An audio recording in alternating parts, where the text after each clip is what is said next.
नमस्कार दोस्तों, आप सभी का एक बार फिर से वेलकम। और ये उम्मीद करता हूँ कि आप सभी लोग स्वस्थ होंगे। और आप सभी साथियों को बहुत बहुत धन्यवाद जिन्होंने मेरा चैनल सब्सक्राइब किया। फ्रेंड्स, एक सर्कुलर 1 अप्रैल को AIBA ने रिलीज किया regarding recruitment in public sector banks 25-26, recruitment of 11,830 clerks CSA. As per the Indian indents placed by the banks, IBPS has declared the result of the recruitment process for the financial year 25-26. A total of 11,830 clerks /CSAs are being recruited in the banks. Originally, bank had the indent for 6,128 clerks. And after the efforts by our unions in the concerned banks, the indents were revised to 11,830. पहले देख लेते हैं कि कितने बैंकों ने क्या क्या इंडेंट दिया था और कितना रिक्रूटमेंट हुआ, उसके बाद बात करते हैं। सेंट्रल बैंक ऑफ इंडिया में original indent was 2000 and the recruited 2000. Canara bank it was 1250 और recruited 2000. Punjab National Bank, it was 1,785 and 1,797. Bank of India 331 और फिर वो 1,618. Indian Bank indent was 0 and recruited 1,580. Bank of Baroda 0 and recruited 1,200. Punjab and Sindh Bank 522 and recruited 527. Bank of Maharashtra and UCO Bank, it was 0 indent but recruited 499 and 384 respectively. And Indian Overseas Bank 240 और recruited 225.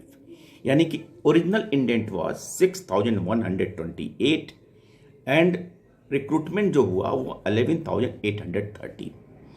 While the original indent of 6,128 has been increased to 11,830 after our union took up the issue and also educated over the issue.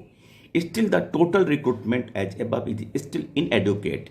We have to continue our efforts with IBA and all the banks to ensure that enough number of staff are recruited.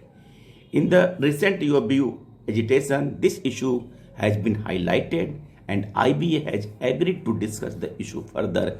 We should intensify our efforts in this regard. मतलब 6,000 का indent था, लेकिन union ने इतना परिश्रम किया, इतना मेहनत किया कि 11,000 हो गया, 11,830 हो गया। अगर ऐसे ही बात थी तो AIBA क्यों कहती है कि 2 लाख वैकेंसी है, जिसमें से 1.5 लाख क्लरिकल कैडर में और 50,000 सब स्टाफ का। इतना अच्छा प्रयास करने के बावजूद भी 2 लाख वैकेंसी है, तो आपके एफर्ट्स का क्या कहें।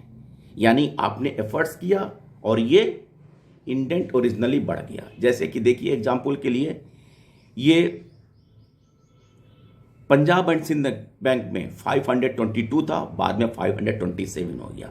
इनने इतना प्रयास किया कि 5 रिक्रूटमेंट बढ़ गया। फिर उसी तरह देखिए IOB में इट वॉज ओरिजिनली इंडेंट 240 और बाद में 225 हो गया। केवल AIBA की तरफ से ड्रामा,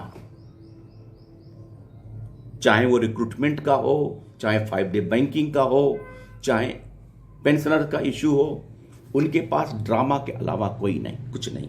और कहना नहीं चाहिए कि AIBA की लीडरशिप, कैसे कोई व्यक्ति इस उम्र में 75-76 साल की उम्र में इतना कनिंग, इतना धूर्त हो सकता है कि पूरे लगभग 8 लाख, 8.5 लाख एम्प्लॉइज, लगभग 6-7 लाख पेंशनर, सबको फूल बना रहा है, बेवकूफ बना रहा है और चंदे पे चंदा, लेबी पे लेबी लिए जा रहा है। मतलब इसको भगवान से भी नहीं डर लगता कि हम इस स्टेज में झूठ ना बोलें। अगर कर सकते हैं तो करें, नहीं कर सकते हैं तो नमस्ते करें, लेकिन नहीं, अपनी हरकतों से ना बाज जाने वाला व्यक्ति है। और ये रिक्रूटमेंट कि कहानी आज की नहीं है, पिछले 10 साल से सही चल रही है और भविष्य में भी ऐसे ही रहेगा। ये ड्रामा चलता रहेगा और जो बैंकर्स की हालत है चाहे स्टाफ स्ट्रेंथ के मामले में ऐसे ही रहेगा। चलिए दूसरी बात करते हैं बैंकिंग अपडेट्स में। Finance ministry to hold a high level meeting with the bank chiefs on Thursday. क्या मकसद है इनका? The union finance ministry will hold a high level review meeting on Thursday with public sector banks and a few private sector banks to assess the progress of government-run schemes and the performance of the National Asset Reconstruction Company Limited (NARCL), according to a senior government official. The meeting will be chaired by Department of Financial Services DFS Secretary Mr. M. Nagaraju and will be attended by the public sector bank chiefs along with the heads of ICICI Bank, HDFC Bank, Axis Bank and Insan Bank. What will happen in meeting? क्या होने की संभावना है?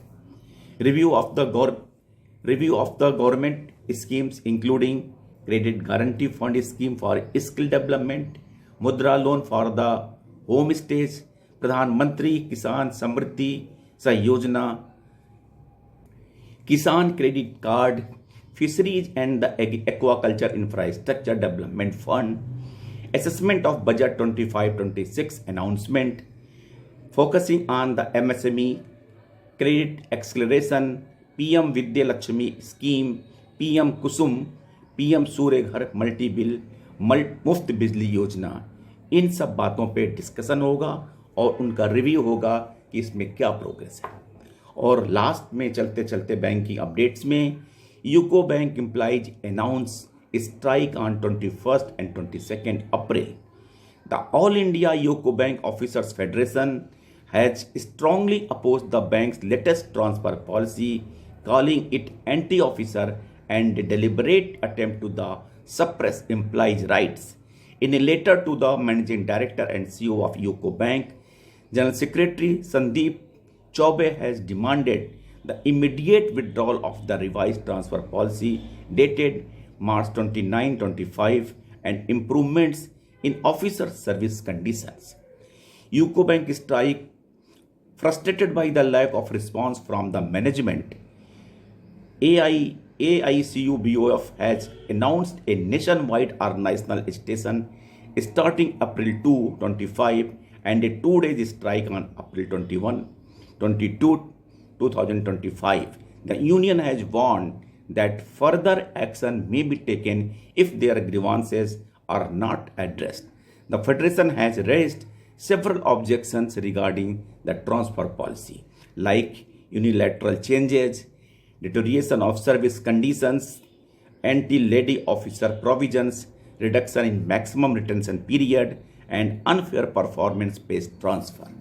लेकिन उम्मीद कम है क्योंकि इसके पहले ट्रांसफर पॉलिसी के अगेंस्ट में पंजाब एंड नेशनल बैंक में इसी तरह का बात आई थी, लेकिन अल्टीमेटली स्कीम को थोड़ा रिवाइज करके यूनियन को खुश कर दिया गया और सब कुछ ठीक हो गया और आने वाले दिनों में यूको बैंक में भी ऐसा होगा। थैंक यू फ्रेंड्स, नमस्ते।